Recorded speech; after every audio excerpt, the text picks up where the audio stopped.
उत्सव लोकशाहीचा तुम्ही पाहताय जय महाराष्ट्रमध्ये मतदानाचे अपडेट्स। आता घेऊया अपडेट जळगावचे। जळगावच्या रावेरमध्ये युतीच्या उमेदवार खासदार रक्षा खडसे यांनी देखील मतदानाचा हक्क बजावलाय। त्यांच्याशी बातचीत केली आमचे प्रतिनिधी राहुल खंडारे यांनी। तिसऱ्या टप्प्यातील मतदानाला सुरुवात झालेली आहे आणि रावेर मतदारसंघामध्ये या ठिकाणी मतदानाचा कौल बघता चांगल्या प्रकारे मतदान या ठिकाणी होत आहे। याच मतदारसंघामध्ये जे निवडणूक रिंगणात आहेत युतीचे उमेदवार जे आहेत खासदार रक्षाताई खडसे स्वतः आपल्यासोबत बोलायला आहेत। आपण त्यांच्याकडून जाणून घेऊया। ताई, मला एक सांगा, तुम्ही आता या ठिकाणी निवडणूक रिंगणात आहात, नेमकी काय परिस्थिती वाटते?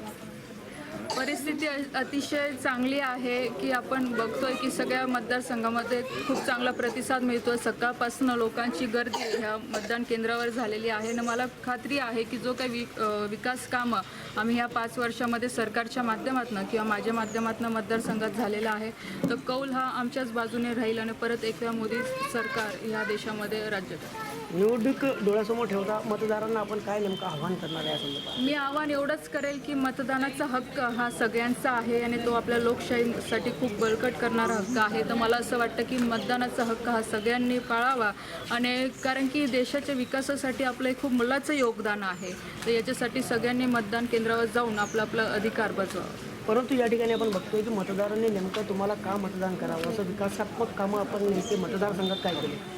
गेल्या अनेक वर्षापासून इथे म्हणजे केंद्रामध्ये भारतीय जनता पार्टीचं सरकार नव्हतं आणि जे काही आश्वासन आम्ही 2014ला लोकांना दिलेले होते, इथे आधीपासून हा मतदारसंघ आदरणीय नाथभाऊ असतील, गिरीशभाऊ असतील यांच्या माध्यमातून बरेचसे विकास कामं झालेलेच आहे। संघटनेच्या दृष्टिकोनातून बघितलं तर हा भारतीय जनता पार्टीचा बालकिल्ला आहे आणि त्याचबरोबरीने या 5 वर्षामध्ये जे काही आश्वासन मी दिले होते ते पूर्ण केलेले आहे, तर त्यामुळे लोक मला मत देतील।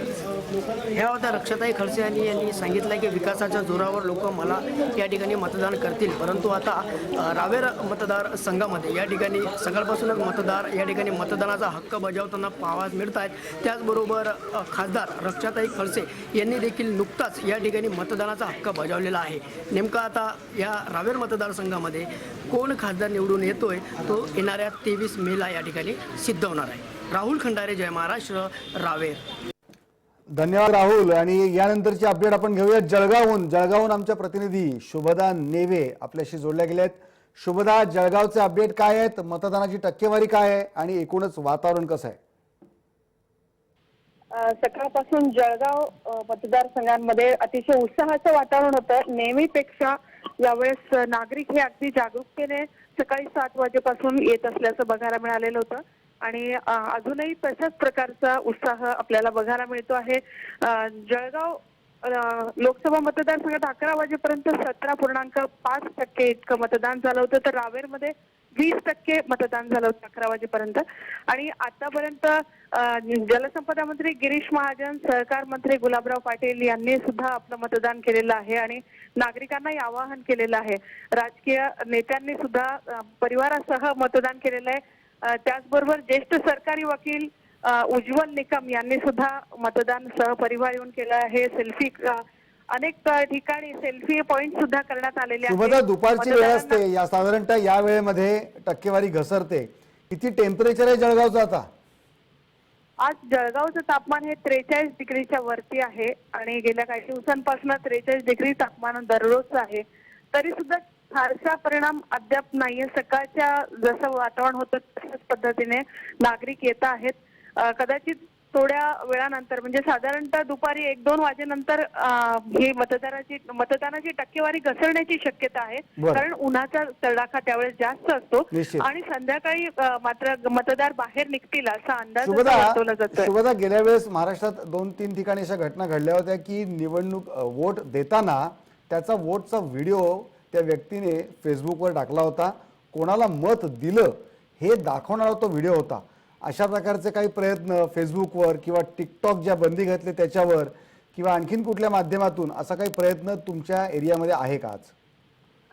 यंदा प्रशासनाने चांगलीच खबरदारी घेतलेली आहे। बऱ्याच ठिकाणी मोबाईल अलाउड केलेले नाहीये। ज्यांनी मोबाईल आणलेले त्यांचे मोबाईल बाहेर ठेवायला सक्ती केली जाते बऱ्याच केंद्रांवरती आणि प्रशासनाच्या वतीने पोलीस प्रशासन चांगलीच खबरदारी यंदा घेताना आपल्याला बघायला मिळते। त्यामुळे असले प्रकार इथं अद्याप तरी समोर आलेले नाहीये. कुठल्याही प्रकारचा अनुचित असा प्रकार घडला नाही. मागच्या वेळेस एका शाळेमध्ये असं प्रकारचं झालेलं होतं, सेंट लॉरेन्स शाळा. मात्र यावेळेस त्या शाळेचं मतदान केंद्रच रद्द करण्यात आल्याचं बघायला मिळत आहे.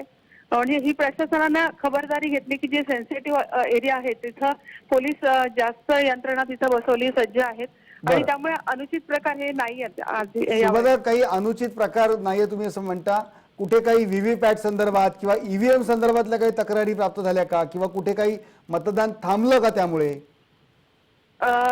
थोड्या वेळासाठी जळगावातल्या काही ठिकाणी मशीन खराब झाल्याच्या तक्रारी होत्या. मात्र थोड्याच वेळात म्हणजे 10 ते 15 मिनिटाच्या अवकाशात त्या सगळ्या तक्रारी दूर करण्यात आल्या, असं जळगावच्या नगरपालिकेच्या एका उर्दू शाळेमध्ये सुद्धा झालेलं होतं. आणि आणखीन 1-2 शाळांमध्ये अशा प्रकारचं तातडीने जे प्रशासनाने ते सगळं जे तंत्र आहे ते परत बदलून यावेळेस व्हीव्हीपॅटचा वापर जो जास्त दिसतोय त्या संदर्भात काही मतदारांच्या प्रतिक्रिया आपल्याला कळल्या का?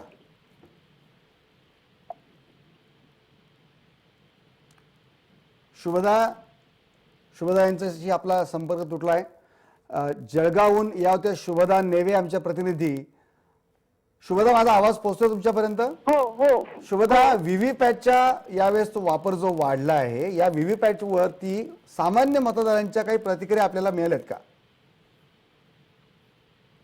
सामान्य मतदारांचा यावेळेस प्रशासनाच्या बाबत जो हे आहे की अतिशय प्रशासन आपल्या सोयीनुसार काळजी घेत आहे आणि प्रशासनाने यंदा खरोखरच पुढाकार घेऊन मतदारांना उद्युक्त केलेलं आहे, त्यांच्यासाठी इथं सुविधा पुरवलेल्या आहेत आणि खरोखर त्यामुळे सुद्धा विशेषतः दिव्यांगांसाठी सुविधा पुरवणार असं राज्य निवडणूक आयोगाने सांगितलं होतं. अशा काही दिव्यांगांसाठी शुभदा, दिव्यांग व्यक्तींना विशेषतः मतदान करण्यासाठी काही सुविधा पुरवल्यात का? व्हीलचेअर असतील किंवा काही वाहनाची व्यवस्था केली आहे का?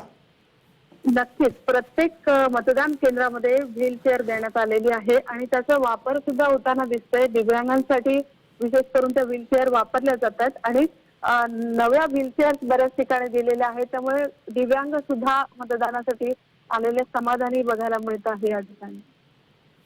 बर, धन्यवाद शुभदा या संपूर्ण अपडेटसाठी. वेळोवेळी तुमच्याकडून आम्ही अपडेट घेतच राहू.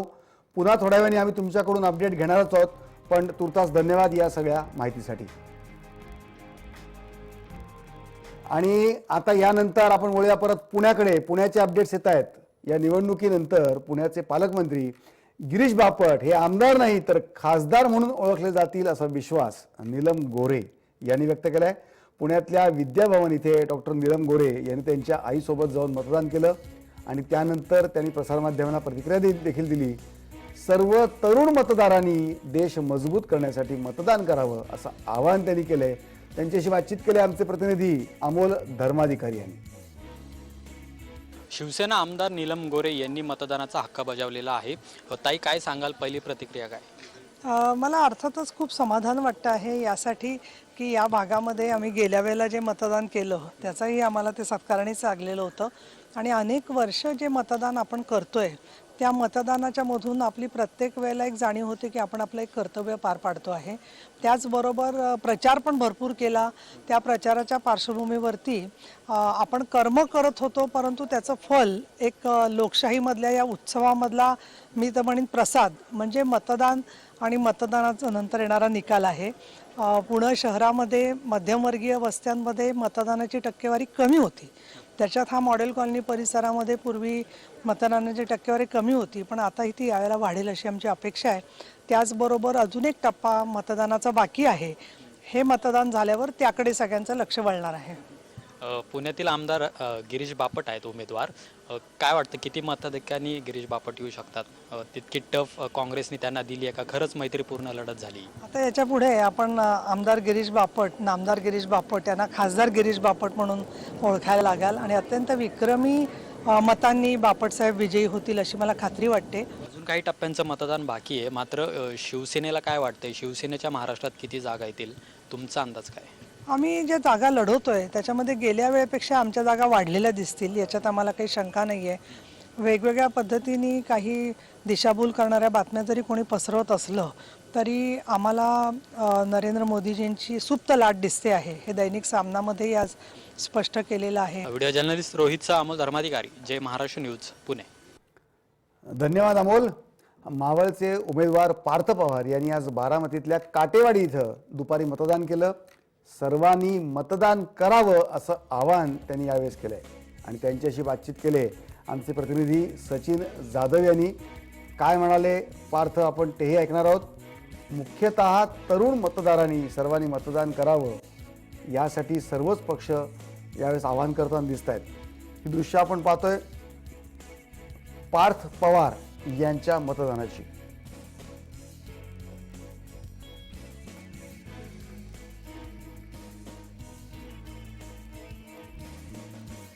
मध्ये काटेवाडी येथे पार्थ पवार यांनी मतदान केले. दादा, खरं तर तुमचा प्रचार तिकडं चालू आहे, मतदान करायला काटेवाडीमध्ये आलात, काय सांगाल? एकूणच भाजपनी बारामतीची सीट खूप प्रतिष्ठेची केली. नाही, तसं नाही. मी उमेदवार आहे आणि मतदान तर करायचंच आहे. इकडं मी करतो म्हणून मला इथे यायला लागलं. आणि सगळ्यांनी त्यांच्या घरातनं बाहेर निघायला पाहिजे. जे परदेशात आहेत परत यायला पाहिजे, जे सुट्टीवर आहेत परत यायला पाहिजे. कारण मतदान करणं म्हणजे देश वाचवणं असं मी म्हणतो. मोदी शाह थेट पवार कुटुंबावर टीका करतायत. मोदी शाह थेट मलाच माहिती नाही का करतात. कारण त्यांच्याकडे एवढे मुद्दे आहेत बोलायला की त्यांनी काहीच काम नाही केलं आहे आणि त्यांनी किती खोटून रेटून बोलले आहेत, त्याच्यावरती थोडं चर्चा करायला पाहिजे. ते सोडून पवारसाहेबांवरती आणि आमच्या कुटुंबावरती का चर्चा करतात देवाला माहिती. तुम्हाला माहिती आहे, जो व्यक्ती कामाचं बोलत नाही आणि वैयक्तिक टीका करतो त्याची मानसिकता काय असेल ते तुम्हाला माहिती आहे. तर तुमच्यावरही टीका करण्यात आली की मावळमध्ये अशा प्रकारचा प्रचार चालू आहे, दादांनी घराणेशाही करून तर तुम्हाला तिकीट दिलं, तर कशा प्रकारचा आता तुमचा प्रचार? मी तेच तुम्हाला सांगितलं. प्रचार करताना सगळेच लोक येतात घरातनं मदतीला, मित्र येतात, तुमचे जुने नातेवाईक, मित्र, टीचर्स. आता जर आमच्या कुटुंबामधलं लोक निघाले बाहेर तर त्यामुळे चूक काय आहे? नक्कीच या ठिकाणी मावळ आणि बारामती या दोन्हीही सीट ज्या आहेत त्या मोठ्या फरकाने जिंकल्या जातील असं मत जे आहे ते या ठिकाणी पार्थ पवार यांनी व्यक्त केलंय. व्हिडिओ जर्नलिस्ट निकेतन मानेसह सचिन जाधव, जय महाराष्ट्र, बारामती. धन्यवाद सचिन. एवढ्या मतदारांच्या गर्दीमधून देखील वाट काढत तुम्ही त्यांचा इंटरव्ह्यू घेतलात. आपण वळूया आता पुढच्या बातमीकडे. अहमदनगरमधले भाजपचे उमेदवार सुजय विखे पाटील यांनी मतदानाचा हक्क बजावलाय आणि त्यानंतर ते काय म्हणतात ते देखील आपण पाहूया. काय नाही, अपेक्षा एवढीच आहे की जे 3 वर्षाची माझी मेहनत राहिलेली आहे या नगर जिल्ह्याची जनतेने त्याला पाठिंबा देऊन मला त्या ठिकाणी विजयी करावं. माझ्या मते उमेदवाराच्या चेहऱ्याकडे पण तुम्हाला लक्षात येत असेल परिस्थिती काय आहे. नाही, मी समाधानी आहे. बेसिकली निकालापेक्षा माझा जो प्रवास राहिला, लोकांचं जे प्रेम मिळालं आणि जे काही लोकांच्या डोळ्यामध्ये मी त्यांच्याकडून माझ्याकडून असलेल्या अपेक्षा पाहिल्या, मी फार समाधानी आहे. आणि मला वाटतं की या ठिकाणी देशाला पंतप्रधान म्हणून माननीय नरेंद्र मोदींना जनतेने ठरवलेलं आहे की त्यांना पंतप्रधान करायचं आणि म्हणून त्या दिशेने माझ्यामध्ये मतदान होईल. आणि आता बातमी येते सिंधुदुर्गातून. नारायण राणे यांनी मतदान केल्यानंतर प्रसारमाध्यमांशी संवाद साधलाय. ऐकूया ते काय म्हणतात.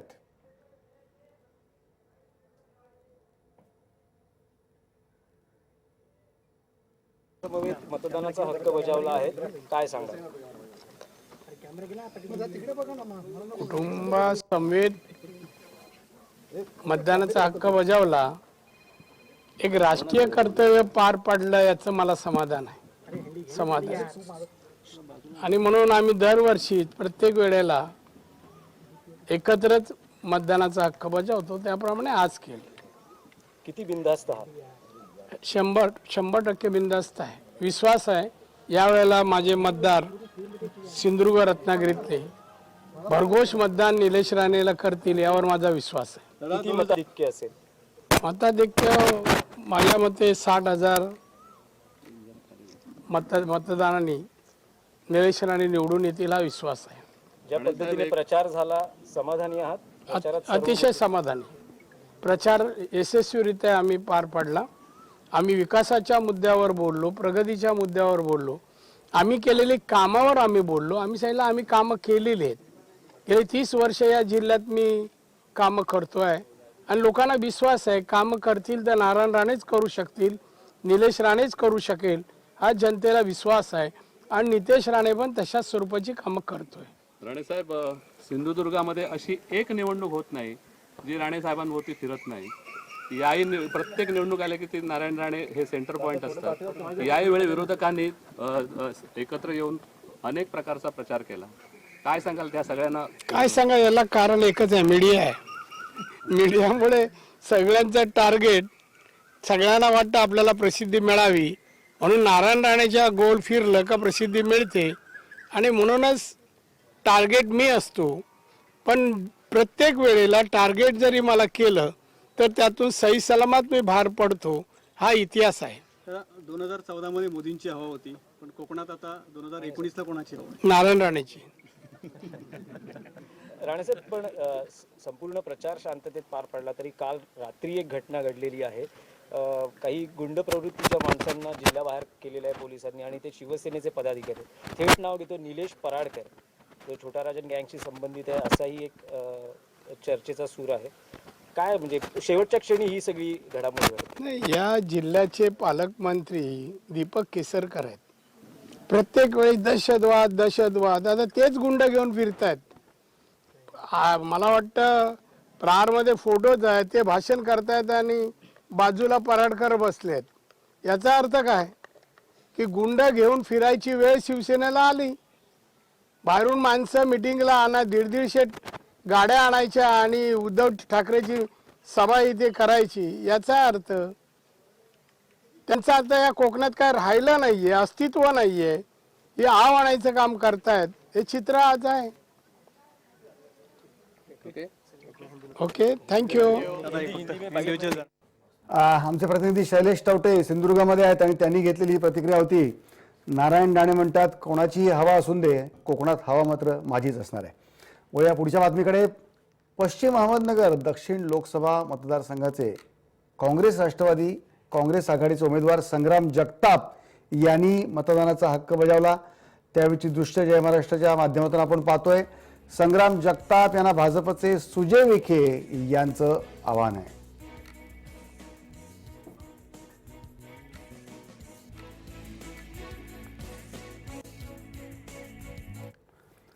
पुढची बातमी आहे अण्णा हजारेंची. ज्येष्ठ समाजसेवक अण्णा हजारे यांनी आज राळेगण सिद्धी इथे आपल्या मतदानाचा हक्क बजावला. राळेगण सिद्धी इथल्या संत यादव बाबा मंदिरात यादव बाबांचं दर्शन घेऊन अण्णांनी मतदान केलं. यावेळी बोलताना अण्णांनी आगामी निवडणुकांमध्ये बॅलेट मशीनवरून चिन्ह वगळावं अशी मागणी केली. पक्ष आणि पार्टीचं चिन्ह असल्यानं मोठमोठे घोटाळे झाले आहेत, त्यामुळे बॅलेट मशीनवर उमेदवाराचं नाव आणि त्याचा फोटो असावा अशी मागणी अण्णा करतायत.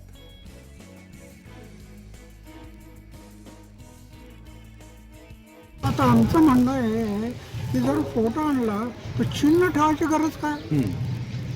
काय गरज नाही. गरज नाही, पण मग नोट उमेदवाराचं नाव आणि फोटो, उमेदवाराचं नाव आणि फोटो, बस दोनच गोष्टी काय अडत नाही ना. एकदम क्लिअर इलेक्शन होईल.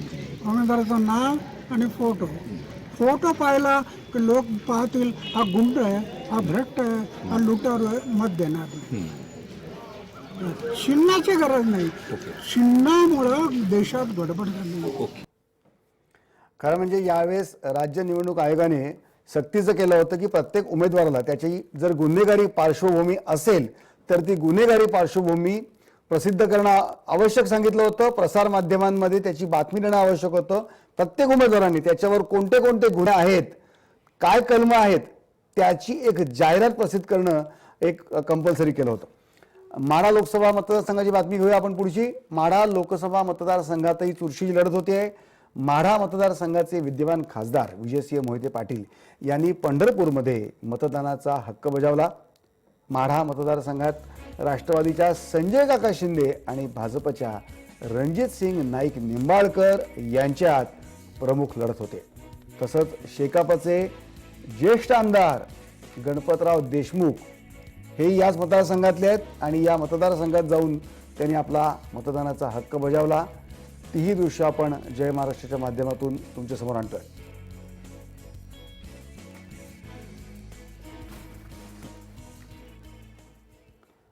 पुढची बातमी आहे स्वाभिमानी शेतकरी संघटनेचे नेते खासदार राजू शेट्टी यांची.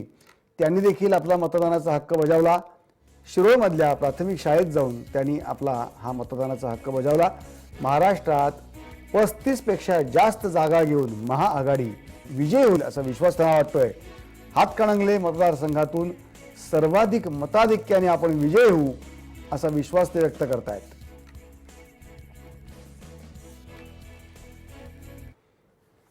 आणि आता बातमी आहे जळगावची. जळगावचे पालकमंत्री गिरीश महाजन यांनी देखील सहपरिवार मतदानाचा हक्क बजावलाय.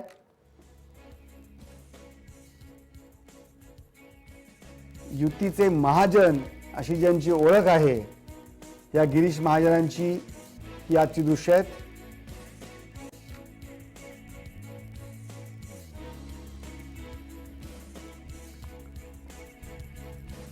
आणि यानंतर पुढची बातमी आहे राज्याचे जलसंधारण मंत्री आणि अहमदनगरचे पालकमंत्री राम शिंदे यांची. सकाळी त्यांनी आज सहकुटुंब जाऊन मतदानाचा हक्क बजावला. चंडी इथे त्यांच्या मूळ गावी जाऊन त्यांनी मतदान केलं. देशात आणि राज्यात केलेल्या विकास कामांमुळे पुन्हा एकदा एनडीएचं सरकार येईल असा विश्वास राम शिंदे यांनी व्यक्त केलाय. मोठा प्रतिसाद मिळालाय म्हणजे आता 23 मेला त्याच्यातून उत्तर मिळेल हे सर्वसामान्याचं, शेतकऱ्याचं, सर्व घटकांचं सन्मान करणारं, त्यांना दिलासा देणारं मोदीजींचं सरकार होतं हे यातून निष्पन्न झाले. मला वाटतं 23 मेला निश्चित स्वरूपामध्ये याच्यातून आम जनता कोणाच्या पाठीशी हे लक्षात येईल. खरं म्हणजे मतदानाचं प्रमाण वाढावं आणि जनजागृती व्हावी यासाठी अनेक उपक्रम राबवले जातात. पण हा एक वेगळा उपक्रम आहे.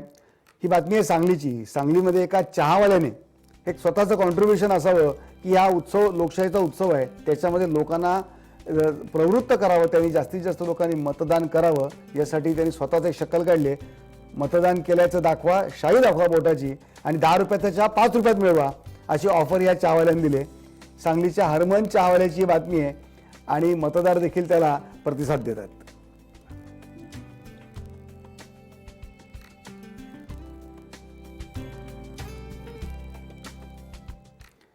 तिसऱ्या टप्प्यासाठी अनेक तरुण मतदार आज पहिल्यांदा आपला मतदानाचा हक्क बजावत आहेत.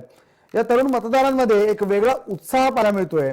रत्नागिरीमध्ये पहिल्यांदा मतदान करणाऱ्या एका तरुणीने अगदी मतदानासाठी पारंपरिक मराठी पेहरावात येणं पसंत केलं. फेटा, नऊवारी साडी असा ट्रेडिशनल मराठी अटायर तिने आज पसंत केला. श्रुतिका घोरपडे असं या नवमतदार तरुणीचं नाव आहे.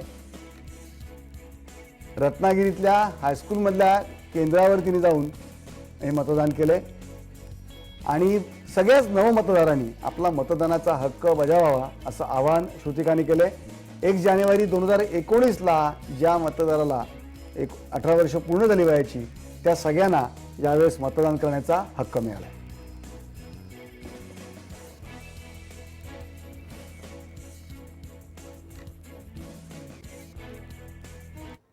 यानंतर बातमी आहे सेलिब्रिटींची. पुण्यामध्ये अनेक सेलिब्रिटी आहेत.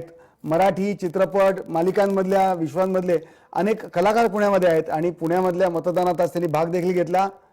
शूटिंगमधून वेळ काढून कलाकार मतदानासाठी पोहोचले आहेत आणि इतरांनाही मतदान करण्याचं आवाहन ते करत आहेत. या सेलिब्रिटीमध्ये नाव आहेत मुख्यतः सुयश टिळक, सुबोध भावे, अमोल पालेकर, सोनाली कुलकर्णी या सगळ्यांनी मत दिलंय आणि त्याचे व्हिडिओ देखील त्यांनी शेअर केले आहेत.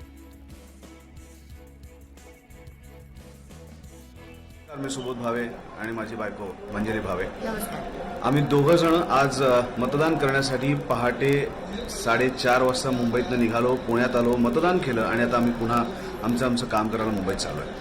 त्यामुळे कुठलीही कारणं, कुठलीही सबब न सांगता घरातनं बाहेर पडा, मतदान केंद्रापाशीचा आणि मतदान करा. हा लोकशाहीचा सण आपलं अमूल्य मत देऊन साजरा करा. तुमच्या ऑफिसमधून जर का तुम्हाला परमिशन मिळाली नसेल तर त्याची कंप्लेंट होऊ शकते. आज सगळ्यांनी मतदान करणं मस्ट आहे, त्यामुळे बाहेर पडा आणि नक्की मतदान करा. आपल्याकडे भरपूर तक्रारी असतात आजूबाजूच्या परिस्थितीविषयी, समाजाविषयी, रहदारीविषयी, प्रदूषणाविषयी. आपली खूप ठाम मतं असतात. मग आपण मतदान करायला का कचरतो? आज 23 एप्रिल महाराष्ट्रात अनेक ठिकाणी आज मतदान आहे. मी तुम्हाला सगळ्यांना विनंती करते की मतदान हा फक्त आपला अधिकार किंवा हक्क नाहीये, ते आपलं कर्तव्य सुद्धा आहे. आपला नेता निवडणं, आपला पक्ष निवडणं हे आपलं कर्तव्य आहे, तरच आपलं सरकार आपल्याला आपलं वाटेल. मतदान नक्की करा, ते आपलं कर्तव्य आहे. निश्चितच अशा प्रकारे ज्येष्ठ अभिनेते सोनाली कुलकर्णीसारखे अनेक अभिनेत्यांनी या आधी देखील आवाहन केलं आहे की मतदान हे आपलं राष्ट्रीय कर्तव्य आहे, हा लोकशाहीचा उत्सव आहे आणि याच लोकशाहीच्या उत्सवाच्या बातम्या दिवसभर तुम्ही पाहणार आहात जय महाराष्ट्रवर. वेळ झाली या बुलेटिनमध्ये इथेच थांबण्याची, पण ताज्या बातम्या आणि ताज्या घडामोडींसह आम्ही परत येतोय एका छोट्याशा ब्रेकमध्ये.